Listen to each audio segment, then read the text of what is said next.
Messi থেকে Maradona জার্মানির বিপক্ষে সবাই কেঁদেছে। প্রসঙ্গ যখন বিশ্বকাপ ফাইনালে সেরা প্লেয়ারদের কাঁদানো, জার্মানি তখন সবার সেরা। সময়টা যতটা খারাপ যাক, জার্মানির অতীত ইতিহাস বলছে সব প্রজন্মের সেরা প্লেয়ারদের তারা কাঁদিয়ে ছেড়েছে। হাঙ্গেরির ফেরেঙ্ক পুস্কাস থেকে নেদারল্যান্ডসের ইয়োহান ক্রুইফ, আর্জেন্টিনার দিয়েগো ম্যারাডোনা থেকে লিওনেল মেসি, বিশ্বকাপ ফাইনালে জার্মানির কাছে হেরে তারা সবাই শিরোপা খুইয়েছে। চার প্রজন্মের সেরা চারজন ফুটবলারকে বিশ্বকাপ থেকে খালি হাতে ফেরানো সেই জার্মান রূপকথায় নজর দেওয়া যাক। শুরুটা 1954 সালের সুইজারল্যান্ড বিশ্বকাপে। তখন হাঙ্গেরি ছিল এক অপরাজেয় দল, আর সেই সোনালী দলের নেতা ছিলেন কিংবদন্তি ফেরেঙ্ক পুস্কাস। সে আসরে গ্রুপ পর্বে পশ্চিম জার্মানিকেই হাঙ্গেরি হারিয়েছিল বড় ব্যবধানে। এরপর দুই দলই আবার মুখোমুখি হয়েছিল ফাইনালে, তাই স্বাভাবিকভাবেই ফেভারিট ছিল হাঙ্গেরি। ঐতিহাসিক সে ম্যাচের মাত্র 8 মিনিটের মাথায় পুস্কাসের দল 2-0 ব্যবধানে এগিয়েও যায়। সবাই ভেবেছিল হাঙ্গেরি সহজেই চ্যাম্পিয়ন হতে যাচ্ছে, কিন্তু জার্মানরা হাল ছাড়েনি। 2-0 ব্যবধানে পিছিয়ে পড়েও তারা অবিশ্বাস্য এক কামব্যাক করে একে একে হাঙ্গেরির জালে 3 গোল দিয়ে জিতে নেয় নিজেদের প্রথম বিশ্বকাপ। সেদিন পুস্কাসের মতো কিংবদন্তিকে খালি হাতে ফিরতে হয়েছিল। ফুটবল ইতিহাসে এই ম্যাচটি মিরাকল অফ বার্ন নামে পরিচিত।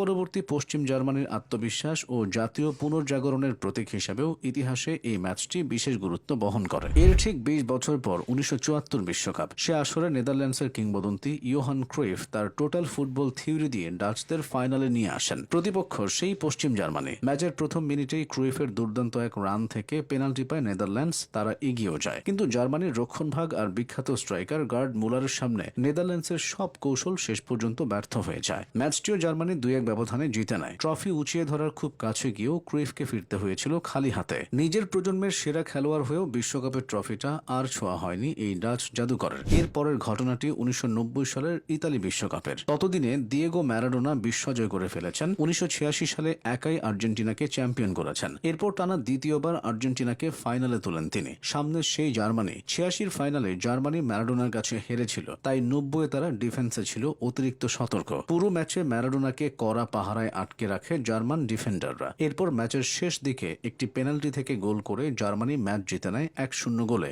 ম্যাচের পর ম্যারাডোনার চোখে মুখে ভেসে ওঠে হতাশা। পরপর 2টা বিশ্বকাপ তার জেতা হয়নি, শুধুমাত্র জার্মানি বাধা পার না হতে পারায়। জার্মানির হাত থেকে রেহাই পায়নি বর্তমান প্রজন্মের সেরা ফুটবলার লিওনেল মেসিও। কাতার বিশ্বকাপের বহু আগে মেসির বিশ্বজয় হয়ে যেত। 2014 সালের ব্রাজিল বিশ্বকাপে সামনে থেকে পারফর্ম করে দলকে ফাইনালে তুলেছিলেন মেসি। অপরদিকে ফাইনালে উঠেছিল থমাস মুলার ও মিরোস্লাভ ক্লোসাদের জার্মানিও। ফাইনালে নির্ধারিত 90 মিনিটে কোনো গোল হয়নি। এরপর অতিরিক্ত সময়ে যখন সবাই পেনাল্টি শুটআউটের অপেক্ষা করছিল, তখনই 113 মিনিটের মাথায় মারিও গোটসের সেই অবিশ্বাস্য গোল আর্জেন্টাইন ভক্তদের স্তব্ধ করে দেয়। মেসির হাতে বিশ্বকাপ ওঠেনি সেবার। ম্যাচ শেষে বিশ্বকাপের গোল্ডেন বল হাতে নিলেও ট্রফিটা সেবার ছোঁয়া হয়নি তার। এরপর অনেক ঝড় ঝঞ্ঝা পেরোতে হয়েছে বিশ্বকাপ জিততে। পুস্কাস, ক্রুইফ, ম্যারাডোনা কিংবা মেসি, ফুটবল যাদের পায়ে কথা বলেছে, জার্মানি যেন তাদের সবার জন্যই এক দুর্ভেদ্য প্রাচীর হয়ে দাঁড়িয়েছে। এটাই হয়তো ফুটবলের সৌন্দর্য, আর এটাই জার্মানির ফুটবলের সবচেয়ে বড় শক্তি।